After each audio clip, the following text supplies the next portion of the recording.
Good morning. My name is Chris Adam with Youth Play for Employers, and I'm delighted to be joined by Sian from the Suffolk Agriculture Association. Phew, that's a mouthful. Good morning, Sian.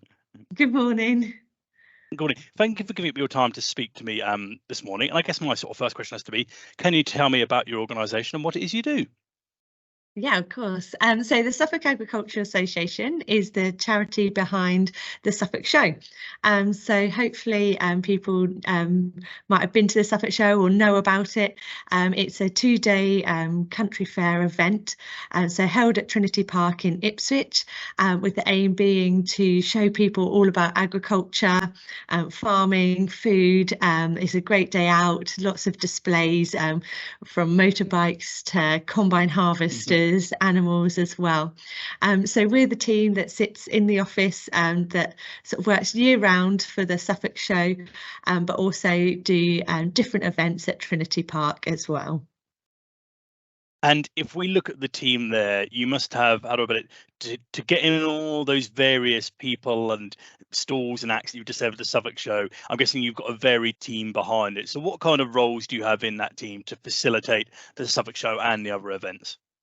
Yeah, that's right. We've got a really varied team. So personally, I'm the education manager.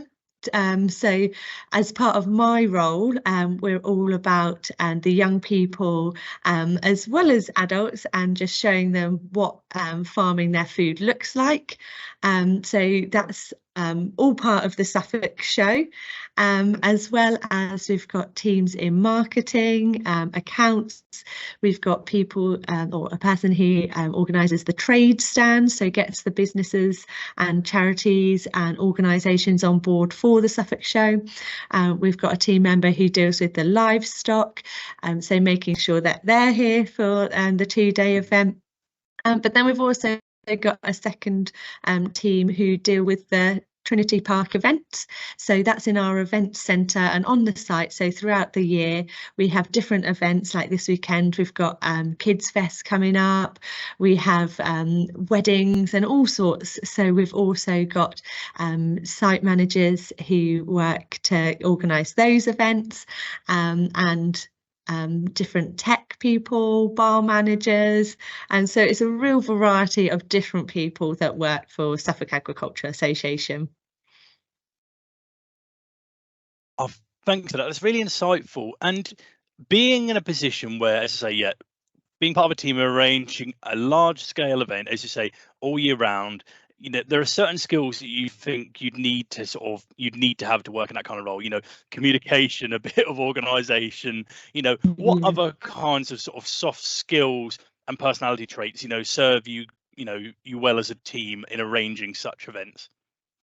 Yeah, you mentioned a couple, and I think organisation is really key when we're looking at organising the Suffolk Show.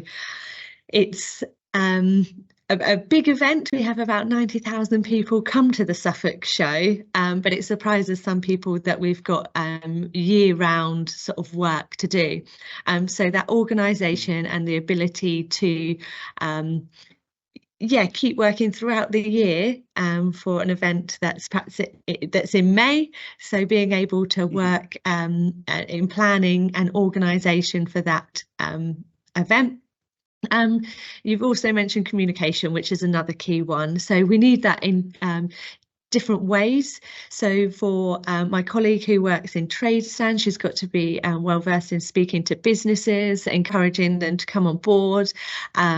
Marketing and promotions, you've got to be able to use social media and be able to promote the Suffolk Show to different audiences.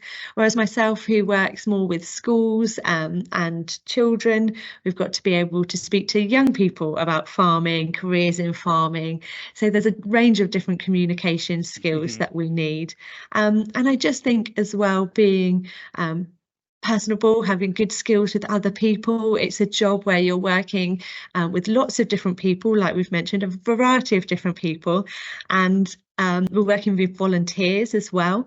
We've got a small team in the office, but we have a massive team of volunteers that make the Suffolk Show possible.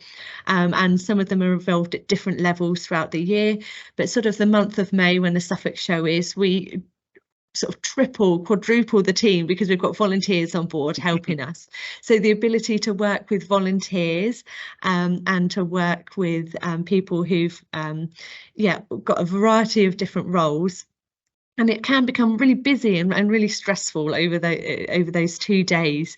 So the ability to be able to stay calm during events and different situations happen, and to be able to work well with those people during a busy time as well. And I'm guessing, as you sort of said there, during some of the stressful parts, and maybe like any big event or sort of project a team might arrange, things can go wrong, things can change. I'm guessing you need to have a degree of sort of, how do I put it, resilience and adaptability when you're trying to arrange these kind of events. I say because all kinds of things can happen. Yeah, definitely, and that's part of the fun of it. Is different things can happen, different situations can arise. You've got to think on your feet and change the situation. You've got to be able to adapt and be flexible. And things don't always work out perfectly at different events, but it's the ability to be able to change a situation, see the positive in situations when things perhaps haven't gone your way. So you do need resilience and flexibility and adaptability as well, and to be able to work in a fast moving environment over those 2 show days and sort of the weeks leading up to it as well. And imagine this theoretical scenario, if you may. Imagine you've got a couple of CVs, maybe for some young people who are wanting to come in and take some kind of junior role within your team. What kind of things would you be looking for, or might you see on their CV that might make you think, you know what, you'd be a good fit for this team, putting together, such large scale events? Yeah, so it really depends on what role that we're advertising, because like we've mentioned a couple of times, it's so varied, but we'd definitely be looking for individuals who have organisational skills, communication skills, but also people who have that enthusiasm, to work with people, have an enthusiasm to show people about food and farming. We are an agricultural organisation, but it doesn't mean that you have to have a farming background to work with us, which is really key, because we're all about showing people that there are more options in farming than you might think. It's not all about sort of driving a tractor. There's different roles in the agricultural industry. So just really a passion to show that to other people. But you might come from someone who's excited to work in events and you've never thought about farming and agriculture is for you. Whereas working for the Suffolk Agriculture Association is a way to see that, yes, it doesn't have to be out in the fields. There's other industry or other careers in the industry that they may not have thought about. And events is one of them, as well as all the support team that go around the events. And you've touched a little bit upon how the time frame coming up to events impacts what it's like, in the team in terms of your business levels and things. And I'll prefix this next question by saying I know there's no such thing as a typical day. It doesn't exist in any job anywhere, But sort of in your role, what do the good days look like, and what do the challenging days look like? Mm-hmm. Yeah, so with my role, the Suffolk show, we've got a few different areas that myself and my colleague look after as part of the education team. So we run competitions like the Farming School of the Year, school garden competitions.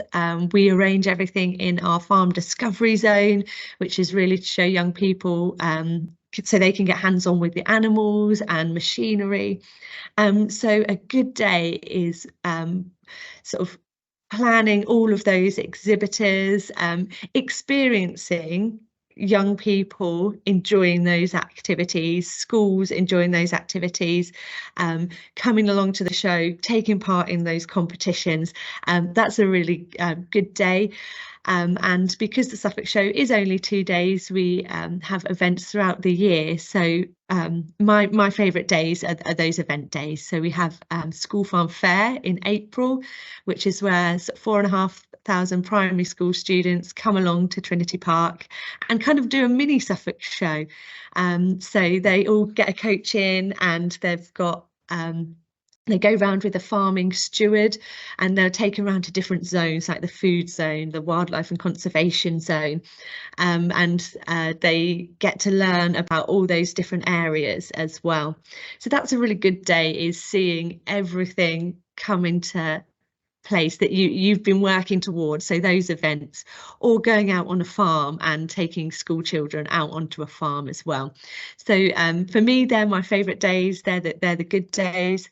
I suppose the challenging days are when you're trying to organise something and it's not going to plan.